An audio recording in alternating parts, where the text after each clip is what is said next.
আসলে আমরা সবাই জানি যে পুরো ওয়ার্ল্ডে কী হচ্ছে, বাট আমি বলবো যে পুরো ওয়ার্ল্ডই এখন দেখতেছে যে কী হচ্ছে আসলে। তো এটা আসলে আমরা কয়েকজন কথা বলেছিলাম, তো আমরা বলেছিলাম যে যদি আমরা ট্রফিটা জিতি তো আমরা এরকম করবো।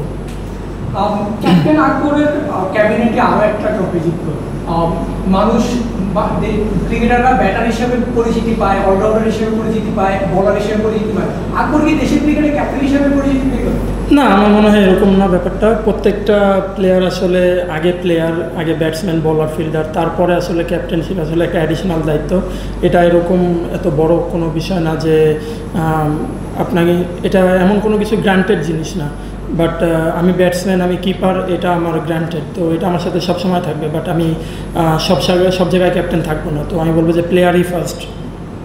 আরেকটা ব্যাপার হচ্ছে, আপনারা ডিপেন্ডিং চ্যাম্পিয়ন হিসেবে টুর্নামেন্ট শুরু করেছিলেন, এরপর আপনাদের শুরুটা সেভাবে হয়নি, আপস অ্যান্ড ডাউনের মধ্যে দিয়ে গিয়ে তারপর আপনারা এখন আবারও আরেকটা ট্রফি ঘরে তুললেন।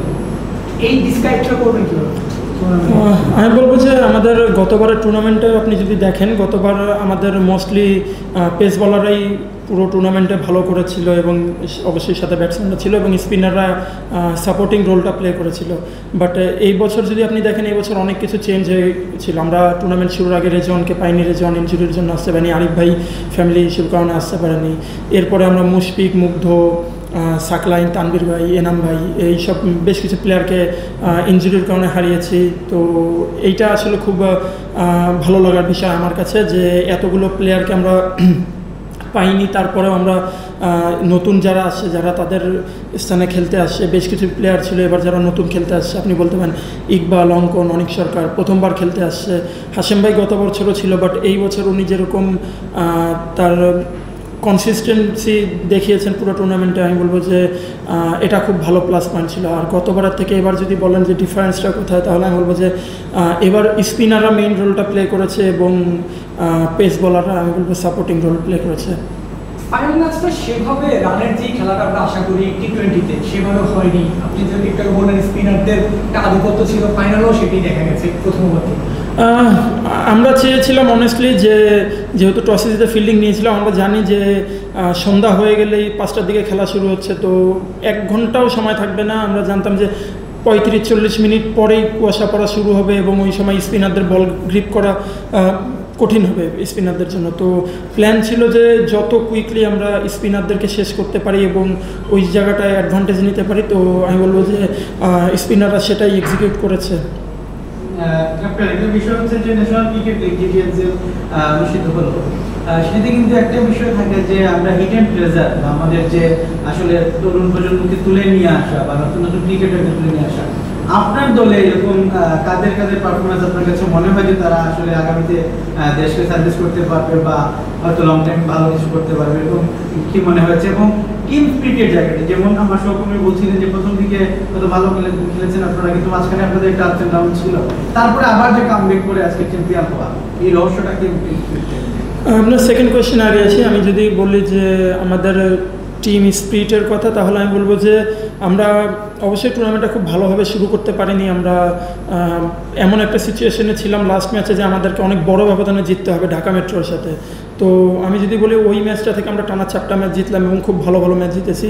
তো ওই ম্যাচ থেকে যেটা হয়েছে যে ওই ম্যাচের আগে আমরা জানতাম যে আমাদেরকে যদি কোয়ালিফাই করতে হয় তাহলে অ্যাটলিস্ট 50 রানের বড় ব্যবধানে জিততে হবে অথবা 6 থেকে 7 ওভার আগে ম্যাচ জিততে হবে। তো বিলিভ ছিল আমাদের, বাট আমি বলবো ওই ম্যাচটা আমাদের জেতার পর থেকে প্রত্যেকের মধ্যে একটা আত্মবিশ্বাসটা আরও বেশি বেড়েছে যে আমরা যদি কোনো টিমের সাথে এরকম, ওই উইকেটটাও খুব একটা ভালো উইকেট ছিল না, ওই স্পিনারদের ফেভারে ছিল। তো মানে বলতেছি ব্যাটসম্যানদের জন্য খুব ভালো ছিল না। তো ওই জায়গায় আমরা এত চ্যালেঞ্জিং একটা ম্যাচ জিততে পেরেছিলাম, ওখান থেকে টিমের কনফিডেন্সটা ভালো বিল্ড আপ হয়েছে। আর এছাড়াও আমরা প্রথমে খারাপ খেলছিলাম, তারপর আমার মনে হয় না আমাদের ড্রেসিং রুমে কোনো নেগেটিভ কথা হয়েছে। প্রত্যেকটা সিনিয়র প্লেয়ার এবং আমাদের ম্যানেজমেন্টের পক্ষ থেকে সবার একটাই মেসেজ ছিল যে আমরা পজিটিভ হইতে খেলতে চাই। এক্সিকিউশন হয়নি প্রথম দিকে, বাট শেষের দিকে আমি বলবো যে ওটা করতে পেরেছি। আপনি একটু আগে আপনার টিমের জুনিয়র ক্রিকেটারদের কথা বলেছেন, সিনিয়র ক্রিকেটাররাও আপনার চমৎকার খেলেছে লাস্ট 2 দিন। উইনিং মুভমেন্টে নাইম ইসলাম আপনার দলকে জিতিয়েছে, নাসির হোসেন আপনি নিজেই বলেছেন নিজে থেকে ওপেন করতে চেয়েছে এবং সে পারফর্ম করেছে। ড্রেসিং রুমের কথাও বলেছেন, আপনাদের সিনিয়রদেরও একটা অবদান ছিল ড্রেসিং রুমে মাঠে। অনেক বেশি, আমি বলবো সিনিয়ররাই মানে মেইন জিনিসটা আপনার পালন করেছে, মেইন রোলটা প্লে করেছে। তো আপনি যদি নাসির ভাইয়ের কথা বলেন, দেখুন নাসির ভাই পুরো টুর্নামেন্টে যেভাবে খেলেছে, স্পেশালি শেষের দিকে নকআউট ম্যাচগুলোতে, বড় ম্যাচগুলোতে, আমি বলবো যে উনি নিজের রেসপন্সিবিলিটি নিয়েছে। নাইম ভাইয়ের কথা যদি বলেন, নাইম ভাই আমি বলবো যে উনি হয়তো বা কোনো বড় রান ওরকম করতে পারেনি পুরো টুর্নামেন্টে, বাট উনি আসলে আমাদের পুরো টিমটাকে জেলিংয়ের ক্ষেত্রে ওনার রোলটা সবথেকে বেশি ইম্পর্ট্যান্ট। আর উনি অনেক স্যাক্রিফাইসিং মন মানসিকতা নিয়ে আমাদের টিমে খেলেছে। উনি এমনও হয়েছে যে উনি 3 নম্বরে নামার কথা, বাট টিমের প্রয়োজন উনি নিজে থেকেই বলছে যে না আমি না, তুমি যাও বা আরেকজনের যাওয়া উচিত। তো উনি নিজের জায়গাটাকে স্যাক্রিফাইস করে আরেকজনকে প্রমোট করছে। তো আমি বলবো যে বিগ ক্যারেক্টার। আর আমাদের আরও যারা সিনিয়র প্লেয়ার আছে, তানভীর ভাই, বাবু ভাই, তানভীর ভাই আনফর্চুনেট ইনজুর্ড হয়ে গিয়েছিলেন। বাবু ভাইও আমি বলবো যে হয়তোবা আমরা বাবু ভাই থেকে যেরকম চাই সেরকম পাইনি, বাট আমাদের প্রত্যেকেরই বিলিভ ছিল যে বাবু ভাই ব্যাট হাতে কী করতে পারেন, এবং বল হাতেও খুব ভালো ভালো ব্রেক থ্রু দিয়েছে। নাসুমের একটাকে আপনাদের টিমে একটা মোবাইল কার্ড এন্ট্রি ছিল। নাসিম ভাই দেখুন পুরো 3টা ম্যাচ আমাদের খেললো প্লে অফে। তো 3টা ম্যাচেই উনি আসলে ডিফারেন্সটা ক্রিয়েট করেছে। আর নাসিম ভাইকে পাওয়ার যে বিষয়টা, আমি বলবো যে আমরা শরীফুলকেও চেয়েছিলাম, যে আমাদের যেহেতু পেস বোলার পাচ্ছিলাম না, আমরা শরীফুলের সাথে কথা হচ্ছিল, এবং অবশ্যই ন্যাশনাল টিমের কিছু ওয়ার্কলোড ম্যানেজমেন্টের বিষয় আছে, তো শরীফুলকে আমরা পাইনি। তো নাসিম ভাইকে যখন আমরা অ্যাপ্রোচ করি, আমি বলবো উনি খুব উইলিংলি খেলতে চেয়েছে, এবং বিগ অ্যাডিশন ছিল। আর একটা কোশ্চেন, সাইকেলটা দেখি দেখি বাসায় কাউকে গিফট করে দিব। আর এখন আপনি যখন প্লেয়ার অফ দ্য টুর্নামেন্টের অ্যাওয়ার্ডটা নিচ্ছিলেন, দেখলাম আপনার বাবা দাঁড়িয়ে হাতটা নিচ্ছে, এই মুভমেন্টটাকে কীভাবে দিচ্ছিলেন? না, আব্বু আসেন সব জায়গায় খেলা দেখতে আসেন, উনি অনেক জায়গায় চায় সব জায়গায় খেলা দেখতে। তো ছোটোবেলা থেকে উনি মাঠে যায়, তো ভালো ভালো ফিলিংস এটা।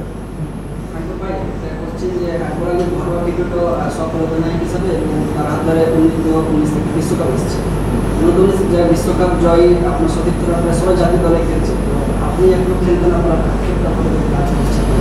না, অ্যাজ এ প্রফেশনাল প্লেয়ার এই জিনিসটা কখনোই কাজ করে না। আমি বলবো যে হ্যাঁ, ভালো লাগা বা খারাপ লাগাটা কীভাবে কাজ করে, যে আমি ভালো খেলছি, ভালো ফিল আসতেছে, বাট আমি যদি খারাপ করি তখন অবশ্যই খারাপ ফিল থাকে। বাট এরকম না যে ওরা খেলতেছে আমি নাই, এই জিনিসটা খারাপ লাগে না। খারাপ লাগে যে যখন নিজে খারাপ করি তখন আসলে খারাপ বেশি লাগে। বাট আমি আসলে এগুলো নিয়ে খুব বেশি চিন্তা করি না। যেখানে সুযোগ থাকে, যেখানে ম্যাচ খেলার অপরচুনিটি পাই, ওখানে ভালো করার ট্রাই করি, দ্যাটস ইট। ওই কোশ্চেনটাতেই আমি একটু এড করি। আপনার একজন সিনিয়র সতীর্থ একটু আগে বলেছেন, নাইম ইসলাম, তিনি বলেছেন আকবরকে আকবরের ঘরোয়া ক্রিকেটে সব জায়গায় জিতিয়েছে নিজের টিমকে, আকবরকে আমি ইন্টারন্যাশনাল লেভেলে দেখতে চাই। না, আমি অবশ্যই সবারই একটা স্বপ্ন আছে, আমারও স্বপ্ন আছে। আর আমাদের যেটা বললাম যে আমাদের সিনিয়র প্লেয়াররা আপনি দেখবেন, যারা আমি নাইম ভাই, নাসির ভাই, আরিফ ভাই, তানভীর ভাই, সবাই, বাবু ভাই যারা আছে, যত সিনিয়র প্লেয়ার আছে, আপনি প্রত্যেকেই অনেক সাপোর্টিভ। আর সবাই আমার ডিসিশনকে রেসপেক্ট করে, এবং আমার যখনই কোনো হেল্প লাগে, যে আমি মনে করি যে না এই সাজেশনটা নাসির ভাইয়ের থেকে নিলে হেল্প হবে, বা নাইম ভাইয়ের থেকে ডিসকাস করলে ভালো হবে, তো এই ডিসকাশন এবং কমিউনিকেশনের জায়গাটা সবসময় থাকে। তো আমি বলি আমি এনজয় করি তাদের সাথে খেলে। আচ্ছা, একটু পজিটিভ এবং নেগেটিভ দুইটাই শুনতে চাই। এনসিএল যে এই টুর্নামেন্ট, আপনি তো জানেন যে আগে অনেকগুলো ম্যাচ পরিত্যক্ত হয়েছে, পরে সিলেটেই প্রথম দিক শেষ পর্যন্ত হলো। তো আপনার কাছে কি মনে হয়েছে? দর্শকরা কিন্তু ছিল, দর্শক শূন্যতা আমরা আজকেও দেখেছি ফাইনাল ম্যাচে। এটা কিন্তু একটা খেলোয়াড়দের জন্য বা সব প্লেয়ারদের জন্যই মন খারাপের কারণ হয় যখন দর্শক কম থাকে। একটা বিষয় আবহাওয়া একটা ফ্যাক্টর ছিল। আমরা অনেক লো স্কোরিং ম্যাচও দেখেছি, আজকেরটাও ফাইনাল ম্যাচটাও দেখলাম। সব মিলে যদি একটু পজিটিভ নেগেটিভ বলেন, এই টুর্নামেন্টটা কেমন ছিল? না দেখুন, প্রথমে দর্শকের যে কথাটা বললেন, আমি বলবো যে হয়তো বা সিলেটে আমরা দর্শক ওইভাবে পাইনি, বাট আমি শিওর রাজশাহী এবং বগুড়াতে যদি খেলাটা হতো, বিসিবি যেটা উদ্যোগটা নিয়েছিল যে রাজশাহী এবং বগুড়াতে খেলা হবে, আমি শিওর বগুড়া এবং রাজশাহীতে খেলা হলে হাজার হাজার দর্শক হতো, কয়েক হাজার দর্শক হতো, এটা আমি শিওর। কারণ আমি নিজে টিকিটের লাইন দেখেছি। বগুড়া যখন আমরা মাঠ থেকে বের হচ্ছিলাম, ঢুকতেছিলাম, তখন আমরা দেখতেছিলাম যে লাইনে লম্বা লম্বা কিউ। তো আমি বলবো যে হয়তো বা বগুড়া রাজশাহীতে এটা ওয়েদার পারমিট করেনি, বাট এখন ওয়েদারের উপর তো কন্ট্রোল নেই। বাট আমি অবশ্যই আমরা প্রত্যেকটা প্লেয়ার, অনেস্টলি যদি বলেন, আমরা যখন নিজেরা কথা বলছিলাম, প্রত্যেকটা প্লেয়ার চাচ্ছিলাম যাতে রাজশাহী এবং বগুড়াতে খেলা হয়। তো আমি শিওর যে এই বছর যেটা হয়নি সেটা টুর্নামেন্ট কমিটি নেক্সট ইয়ার থেকে আরও ভালোভাবে এই ওয়েদারটাকে মাথায় রাখবে। বাট আমি বলবো যে সফল টুর্নামেন্ট ছিল। আর লো স্কোরিংয়ের যেটা কথা বললেন, আসলে যেটা বললাম, বগুড়া রাজশাহীতে ভাগ হয়ে যদি টুর্নামেন্টটা সিলেটে আসতো তখন অনেক রান হতো। এবং বগুড়া রাজশাহীতে যে উইকেট ছিল, অ্যাজ এ ব্যাটসম্যান আমি এবং আমাদের ব্যাটিং গ্রুপ যারা ছিল প্রত্যেকটা ব্যাটসম্যান আফসোস করেছে যে রাজশাহীর মতো উইকেটে এবং বগুড়ার মতো উইকেটে আমরা খেলতে পারলাম না। এত চমৎকার উইকেট তারা দিয়েছিল। ইউজুয়ালি এরকম ভালো উইকেট ভালো ব্যাটিং উইকেট পাওয়া যায় না, তো ওখানে থাকলে অবশ্যই অনেক রান হতো। থ্যাংক ইউ ভাই।